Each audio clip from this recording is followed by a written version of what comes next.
For 200 years, Britain was the most powerful nation in the world. From Canada to India, from Australia to Nigeria, from the Caribbean to South Africa, the British Empire once ruled over a third of the people on Earth. Newly discovered film, all in original color, reveals how the British viewed their imperial possessions. 1906, trooping the color for Edward VII, the zenith of imperial pride and pomp.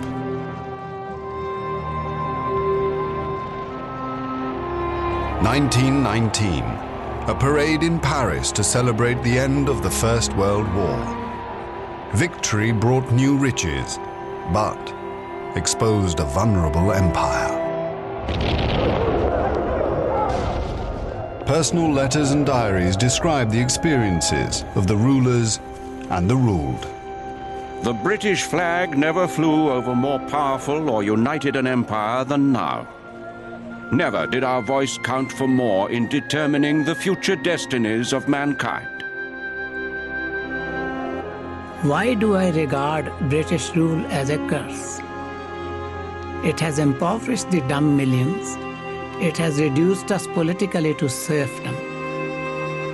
It has sapped the foundations of our culture. Britain's imperial history is a story of contradiction, discovery and progress, prejudice and oppression.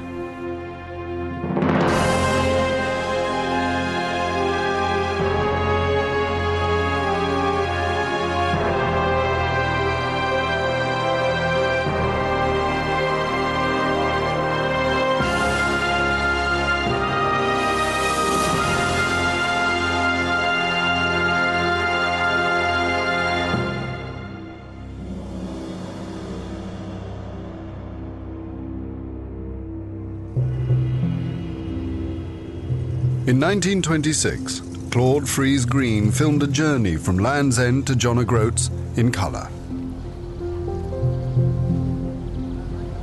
The harbour town of St Ives. The busy streets of Cardiff. London's Petticoat Lane. This remarkable film captures the essence of Britain and her people.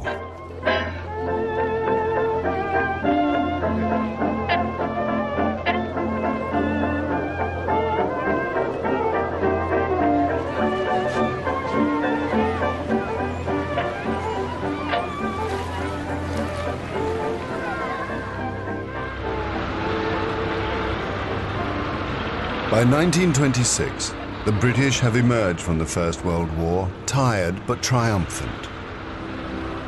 Their new possessions span 1 million square miles.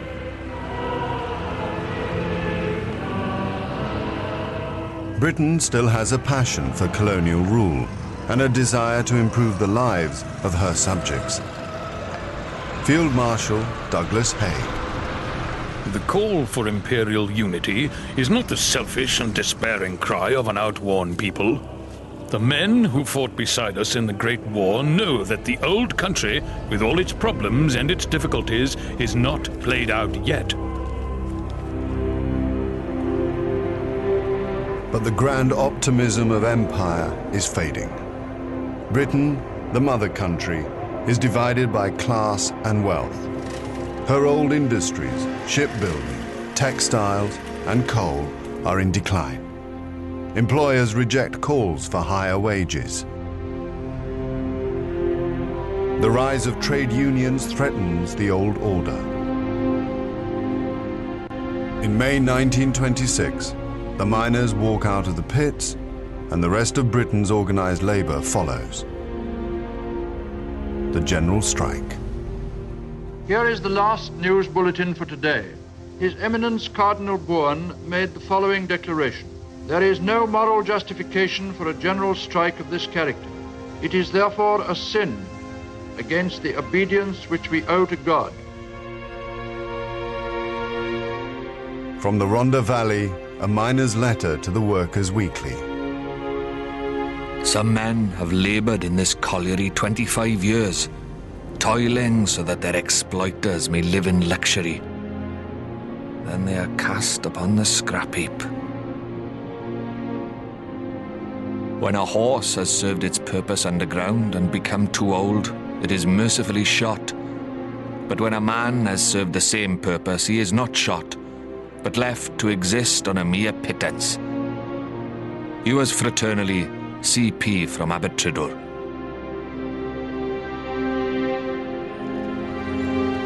After only 9 days, the general strike is broken. But it will be 8 months before starvation drives the miners back to the pits, forced to accept lower wages and longer hours. Britain's ruling class has crushed the general strike with ease. For decades, it has exercised power across the world, and nowhere more than in India.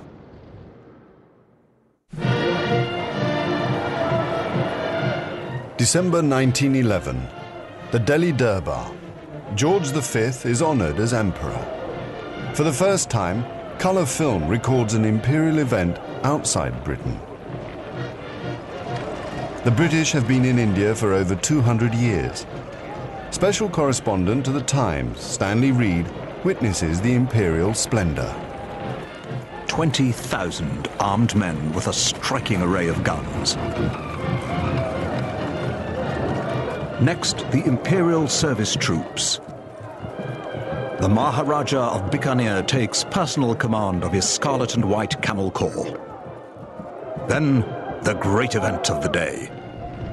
The gallop past in line.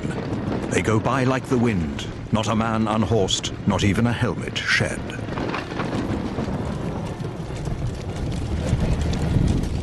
Grace Molyneux watches her husband, Major Edward Molyneux, ride past with the 21st Lancers.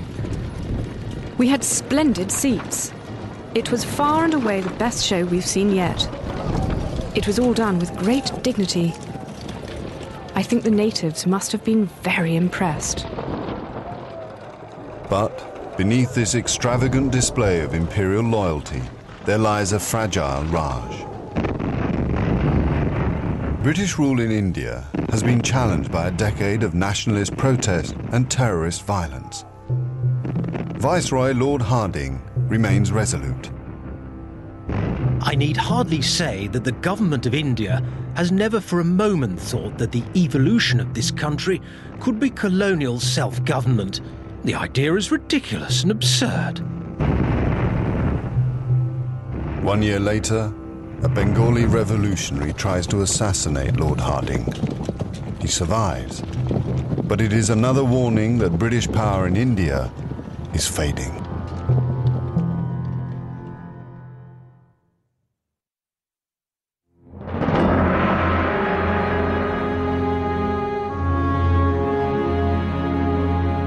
The British government in India has not only deprived the Indian people of their freedom, but has based itself on the exploitation of the masses and has ruined India.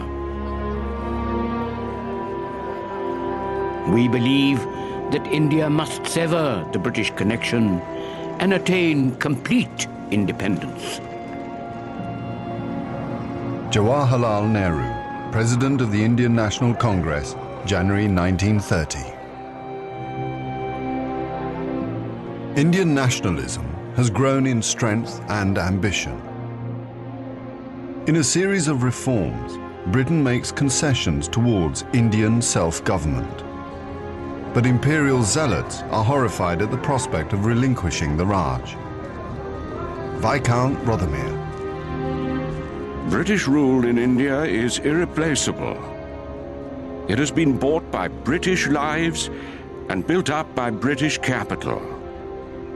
If we had not gone to India, she would still be in a state of semi-barbaric anarchy.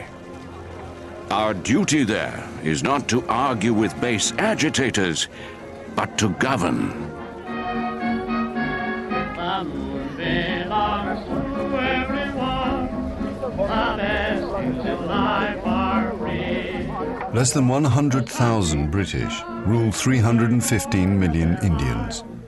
Marjorie Usher is governess to the children of an army colonel in Chakrata. Entertaining in this country is very simple. You just tell the servants how many are coming and they see to everything.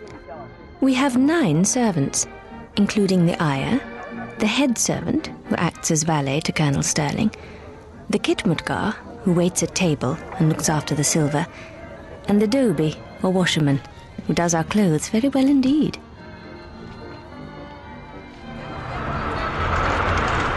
For some British women, India offers the promise of adventure. Army wife Florence Riddle. The way in which most women in India pass their days is too boring for me. I have never been nervous of natives, for there is something in our white blood which gives us a feeling of superiority over black blood. I've learned that when one passes a strange bundle of dirty rags, it is not a dangerous lunatic, but merely a holy Hindu.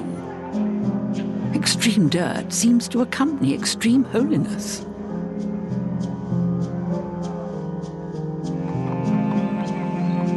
Joanna Bazalgette accompanies her husband Jack, an officer in the Indian Civil Service, on a tour of the Punjab. She writes an account in her diary. An early start on the 12th for our 26-mile journey by river to Chaunta. Some 70 bullock skins had been collected. Katnaus, they are called. The animal has been carefully skinned through the hind leg, so that when the eyes, nose, mouth, and other orifices have been patched, it forms an immense bladder, which can be blown up through a leg by man-puff. For us, they rig 2 skins side by side with a legless chair on each and a box between for our feet. Very comfortable. And each boat has an auxiliary crew of 3 or 4 to paddle, tow, and guide us along, and, very important, puff up our bladders every half an hour.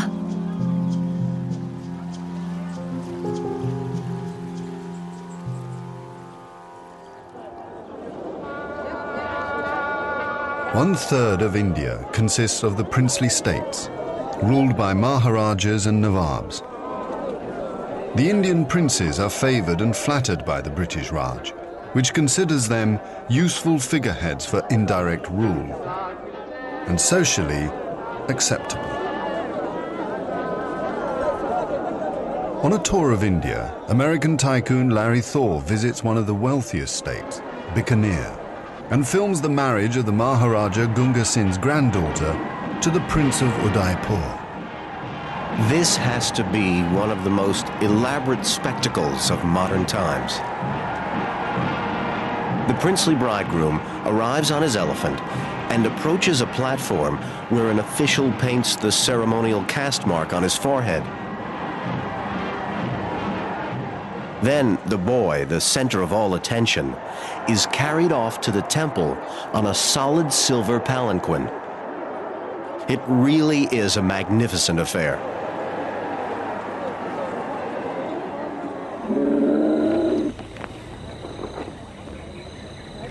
The ultimate social occasion for India's elite is the tiger hunt. Political power and prestige are traded as Viceroy and Maharajas mingle in the jungles of northern India and Nepal. Private Secretary Yvonne Fitzroy. His Excellency and the Maharaja climb each to their howdahs. They are exceptionally comfortable, but nothing can really assuage the pangs caused by the admirable creature's walk. The art is to let yourself go and just wobble. Hunting tigers out in India, out in India. They bite, they scratch, they make an awful fuss. It's no use stroking them and saying puss, puss, puss.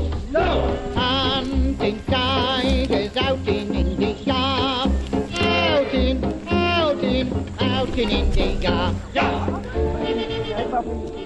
In a manual on tiger hunts, the Maharaja Bahadur Benali describes ring hunting.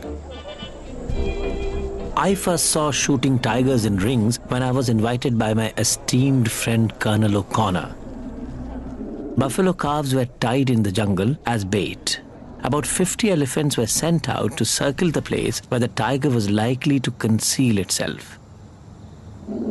Then, when the ring was ready, orders were given for a couple of elephants to go inside and find out where the tiger was.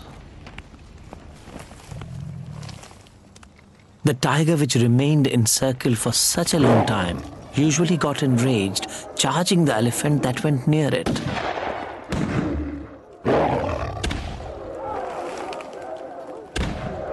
In the beginning, it's exciting.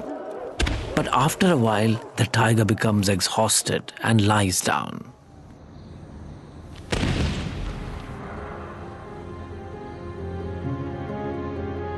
With 2 or 3 rings being made a day, I have seen hundreds of tigers being shot.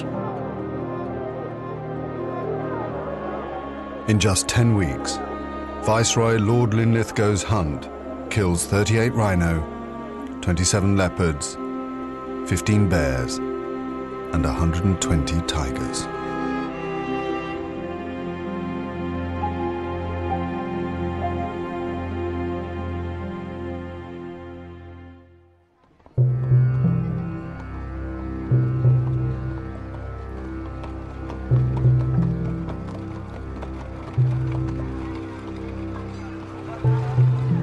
While the British enjoy the luxuries of the Raj, most of their Indian subjects live in dire poverty.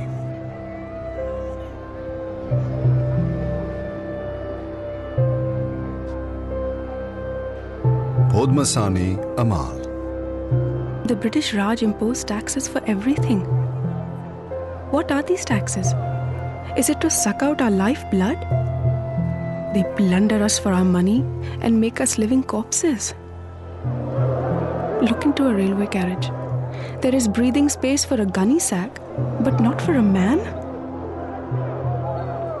It was in a train like this that my friend Mopillai died of suffocation.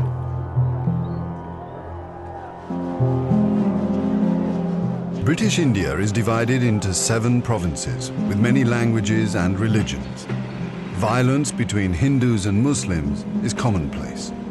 Nationalists blame the British for a policy of divide and rule, but one man devotes his life to uniting India, Mohandas K. Gandhi. India has become so poor that she has little power of resisting famines. Little do town dwellers know how the semi-starved masses of Indians are slowly sinking to lifelessness. I have no doubt that England and the town dwellers of India will have to answer if there is a God above for this crime against humanity.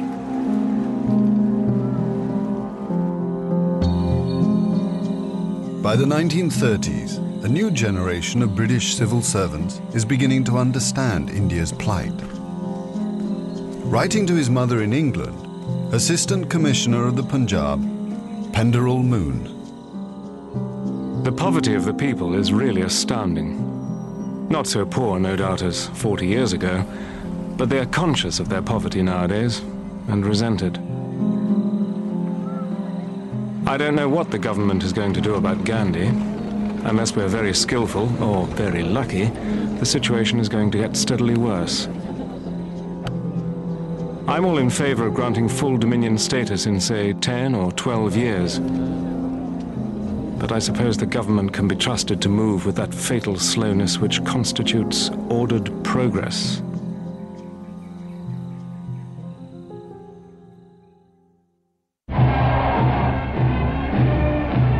On the 12th of May 1937, George VI is crowned King Emperor of 570 million people. The spirit of empire is reinforced.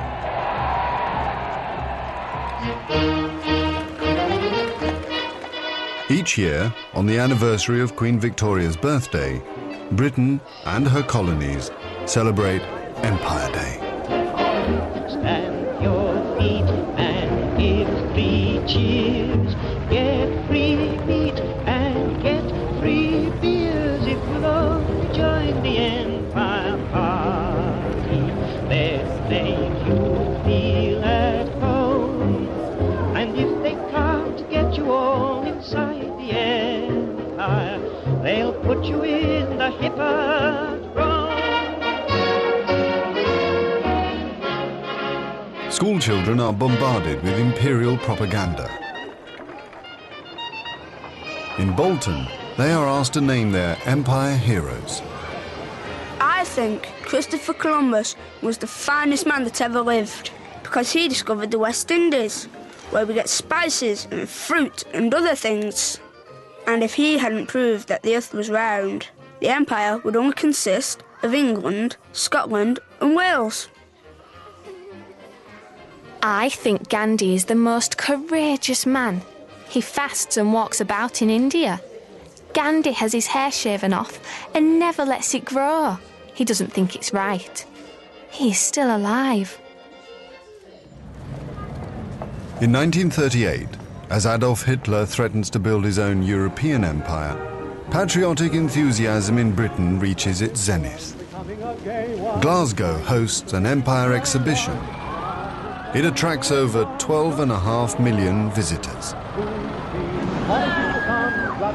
I'm having a great time. There's a huge amusement park here, and yesterday I spent 6 shillings on amusements alone. We did the Dominions. The Mounties were interesting, but shorter than those in the films. The teachers took us to see the giraffe-necked women. We already knew a lot about the foreigners from our book, Life in Many Lands.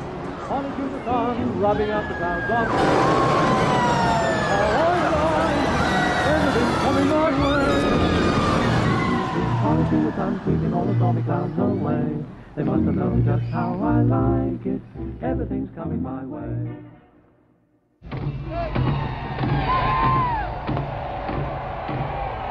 Facing the threat of war with Germany, King George VI and Queen Elizabeth visit their dominion Canada to rally support for Britain.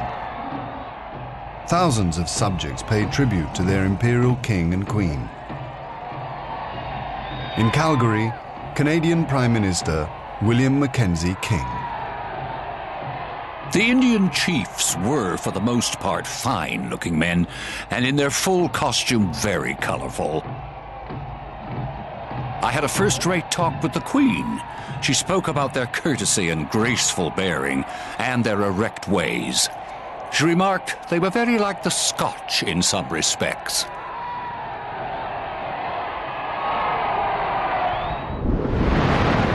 The timing of the royal visit has not gone unnoticed.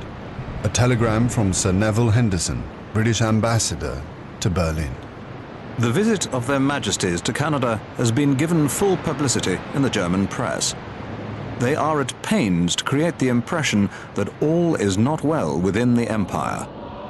It was believed that the king would very soon travel to India to receive the imperial crown. That their Majesties have visited Canada instead is a sign that London is trying to establish the political security of the mother country by coordinating the Anglo-Saxon element in Canada and the USA. Canada's loyalty to the crown is secured.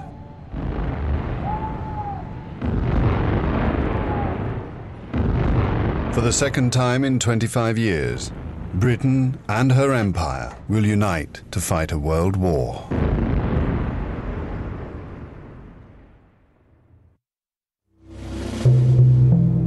The Prime Minister of Australia, Right Honourable R.G. Menzies. Fellow Australians, it is my melancholy duty to inform you officially that in consequence of a persistence by Germany in her invasion of Poland, Great Britain has declared war upon her, and that as a result, Australia is also at war.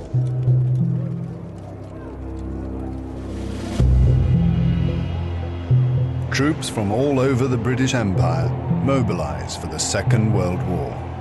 Almost 1 million men from Australia and New Zealand, over 700,000 from Canada, 600,000 from Africa, and 2.5 million from India. The dominions and colonies remain loyal, but there is less of the patriotic fervour of the First World War. Government Minister Oscar Skelton. It is very doubtful if a majority of the people of Canada would have voted for war. There's a feeling that this is not our war, that the British government, who blundered into it, should have been allowed to blunder out. Soldiers from Burma and India are trained for war in the Far East. 19-year-old Kishan Tawari. My father's friend, Colonel Kilroy, insisted he must send 2 of his 5 sons into the army. Some members of our family said, why should we join the army and fight on the British side? We want independence.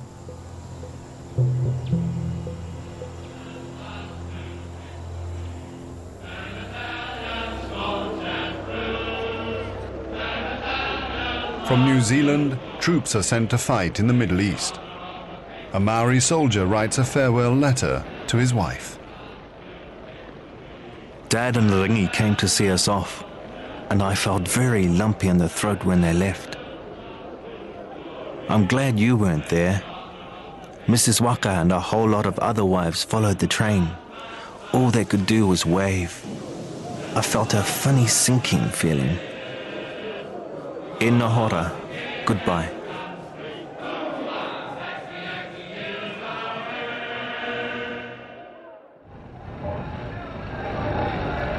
The wealth of empire is mobilized for war. Canada supplies vital food and munitions to the mother country. Gwen Lambton works the night shift in a weapons factory in Ontario. We punch the time clock at 7:30 and work a 10-hour shift, so we don't get out till 6 a.m. We are issued with cotton overalls which cover our clothes. You don't even have to wear stockings, although it's cold without. There is a constant hum of machines, and a loudspeaker near the ceiling trumpets popular music in march time to keep us awake. The songs have nothing to do with our work or the war.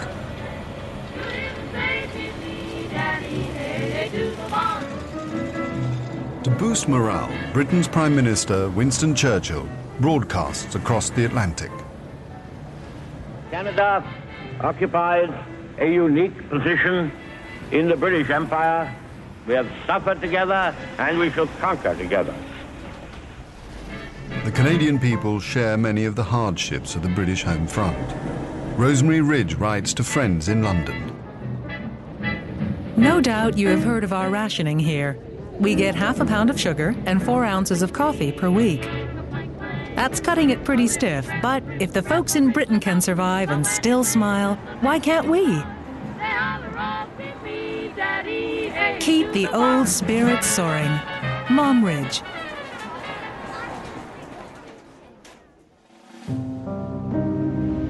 Tonight, I speak to you in Australia and New Zealand, for whose safety we will strain every nerve. I speak to you all under the shadow of a heavy and far-reaching military defeat. It is a British and imperial defeat. Singapore has fallen.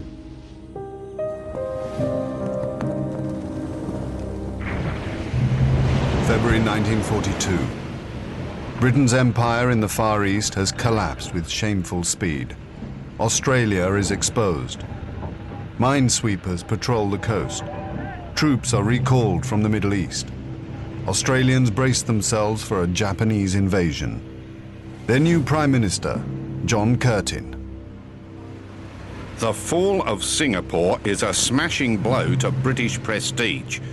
It opens the battle for Australia just as Dunkirk opened the battle for Britain. No longer may we depend on external support.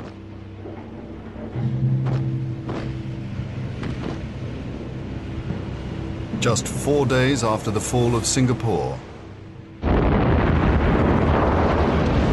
Japanese bombed the northern city of Darwin. On board HMAS Karangi, able seaman Harry Dale writes to his mother. The Japs' bullets are raking along the ship's side. We're firing at anything our guns can reach. Wherever you look, there are burning or sinking ships. Looks like a direct hit on the Peary. She's sinking, stern first. Nearly under now. The town looks to have some big fires. No one on our ship has been hit. We certainly have been lucky. Hope they don't come back. Just 1 hour later, the Japanese attack again. By the end of the day, over 240 Australians have been killed and 350 wounded. Australia and New Zealand feel let down by Britain. They turn to the United States for protection. GIs are drafted to defend Australia's northern territories. Prime Minister John Curtin. Without any inhibitions, I make it quite clear that Australia looks to America, free of our traditional links or kinship with the United Kingdom.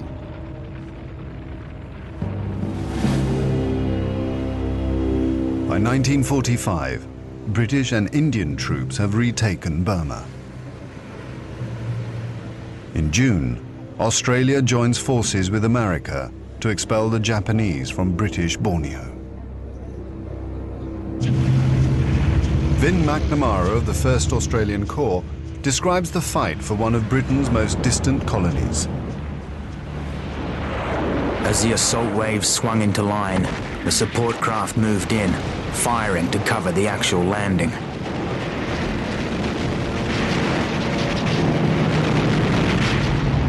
The troops clung to their rifles and their tin hats. Some were slightly seasick. Soon we were ashore in force, slap bang into the enemy.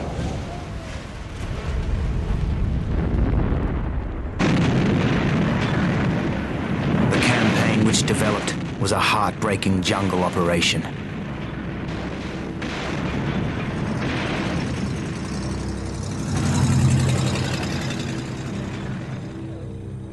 As the troops advance inland, they liberate hundreds of prisoners of war. Among them, Indian soldiers, the men of the 15th Punjab Regiment, who had tried single-handedly to defend the island when the Japanese attacked. Most of the Indian POWs are in a pitiful condition. They are half-starving, and many are very ill. However, the fortitude of these Indians is amazing. Even now, their standard of discipline is high. Of the 1,000 Punjabi soldiers taken prisoner, only 150 survived the Japanese camps.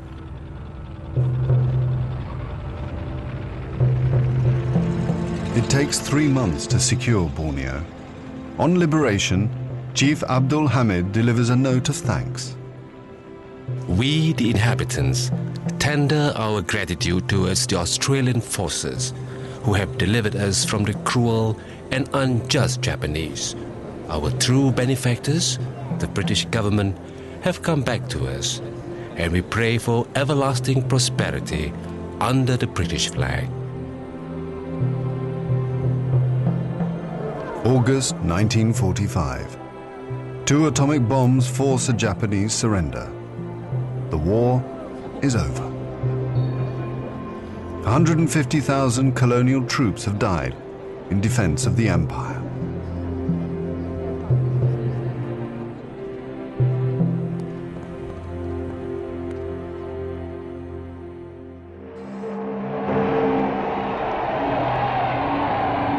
While victory is celebrated across the globe, British people contemplate the future of their empire, changed forever by war. I still feel it's the greatest empire the world has known. We should all feel grateful for the way it rallied round, without any compulsion to do so. It seems that British empire building has had some good results. I don't like empire and what it signifies. The coloured peoples have been exploited by us as a means of profit, and by doing so, unemployment and poor living has been created at home. I don't mind British Commonwealth, but definitely not empire. We are witnessing now the nemesis of our own imperialism. It always seemed to me that the empire should be an object of shame rather than pride. Maybe we shall give in to India now, but it will be too late to do so with honor.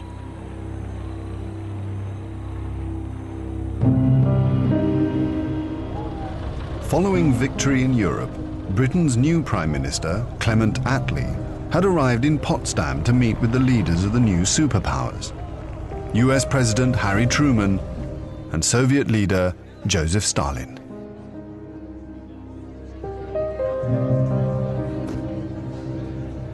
A new world order is emerging. Attlee's Labour government is committed to honouring a pledge to India. In 1942, in exchange for support in the war, Britain had promised India her independence. India's Viceroy, Lord Archibald Wavell. So there has been a landslide in favour of Labour. I'm afraid there will be a lot of inexperienced and rather wild legislators among them. However, there were very many stupid and tiresome Tories. I think Labour is likely to be more sympathetic towards India, but I shall find it difficult to persuade them that they must go slow. At the Viceroy's lodge in Simla, Wavell hosts a conference between India's political rivals, Mahatma Gandhi of the Hindu-dominated Congress and Muhammad Ali Jinnah, leader of the increasingly powerful Muslim League. But after 20 days of intense discussions, Gandhi and Jinnah are no closer to agreeing on the future of India. Dear Mr. Gandhi, to achieve the freedom and independence of the peoples of India, it is essential to accept the division of India as Pakistan and Hindustan. Dear Mr. Jinnah, last evening's talk has left a bad taste in the mouth. Our talks seem to run in parallel lines and never touch one another. Wavell has failed to bring Hindu and Muslim together. Communal rioting is intensifying. The British sense they are losing control. Attlee needs to find a new viceroy to lead India to independence. I thought very hard and looked all around, and suddenly I had what I now think was an inspiration. I thought of Mountbatten.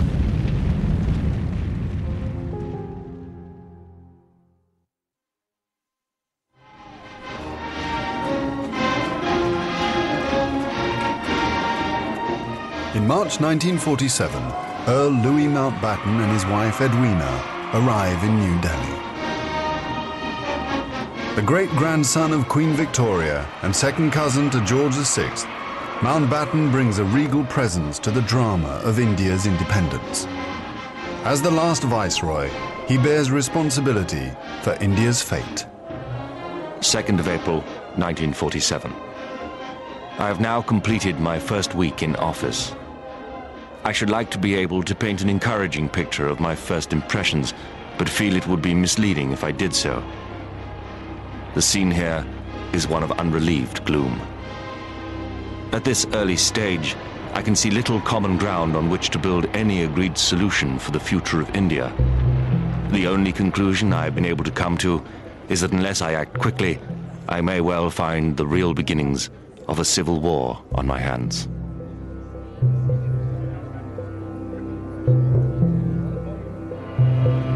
By May, attempts to create a unified India have failed.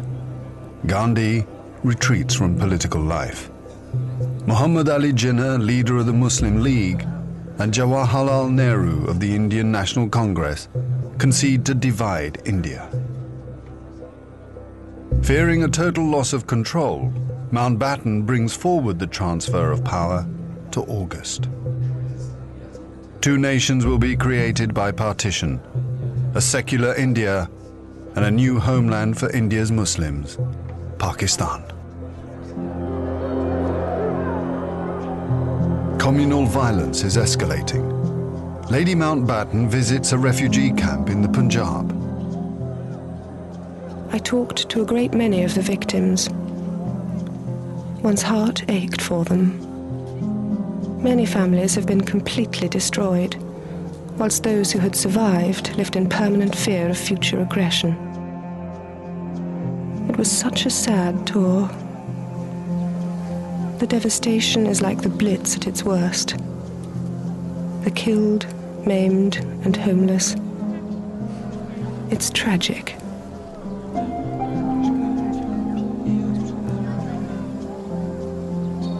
After 250 years in India, Mountbatten has given the British only 73 days to leave.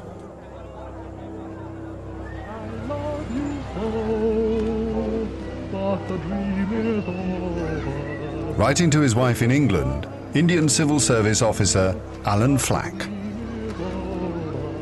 7th of August, 1947. My darling sweetheart. Yesterday I got a wire from government saying that my services would not be required after the 15th. So, it's definite now. I swim every day and play golf in the evenings, but I do hope to get a passage out at the end of August. Jack said the other day that for all he knew, the British would be squashed off on boats and sent home. An idea for which there's much to be said. All my love, Alan.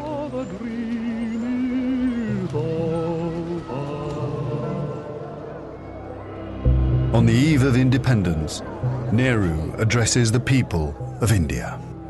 Long years ago, we made a tryst with destiny, and now the time comes when we shall redeem our pledge. At the stroke of the midnight hour, when the world sleeps, India will awake to life and freedom.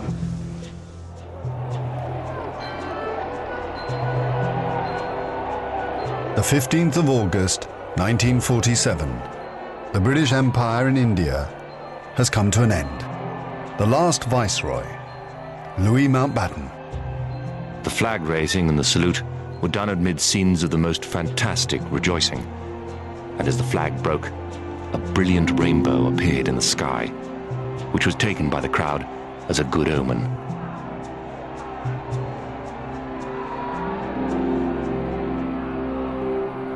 Qasim Muhammad. On the 15th of August came freedom. The freedom to burn, loot and murder. While Delhi and Karachi were celebrating, central Punjab was burning.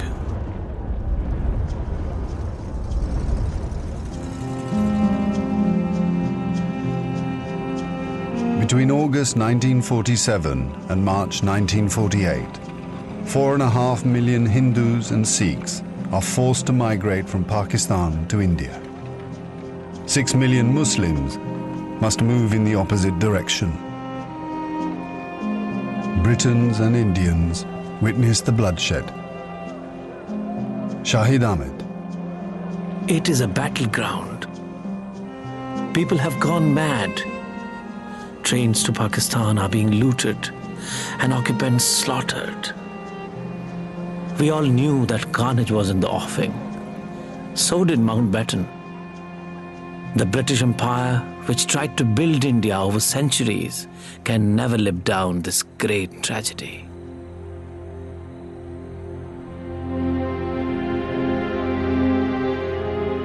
Lieutenant Colonel Hubert Boyd Hudson. The sight from the air was awe-inspiring. In this chaos, Millions of refugees were struggling to get to India or Pakistan. Thousands of others were doing their best to prevent them, murdering them by the hundred. But death is nothing. There are things more terrible than death. The worst atrocities are in the newly divided Punjab. Fleeing refugees are terrified that their women will be raped. Gurmeet Singh. We felt totally helpless. We were completely surrounded. We had no weapons. We took the decision that all the women, our own family, must be killed. First, we killed the young girls with our own hands. Kerosene was poured over them, and they were set on fire. Women and children, where could they have gone? Kulwant Singh. My mother saw my father being killed. They cut him up into 100 pieces. I was trembling. At my feet, there were many bodies. There were fires all around. And then they threw the children into the fire. My mother, she hid me by my father's body.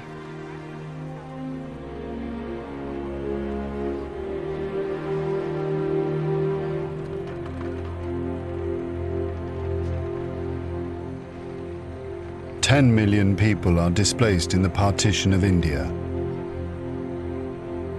1 million are dead."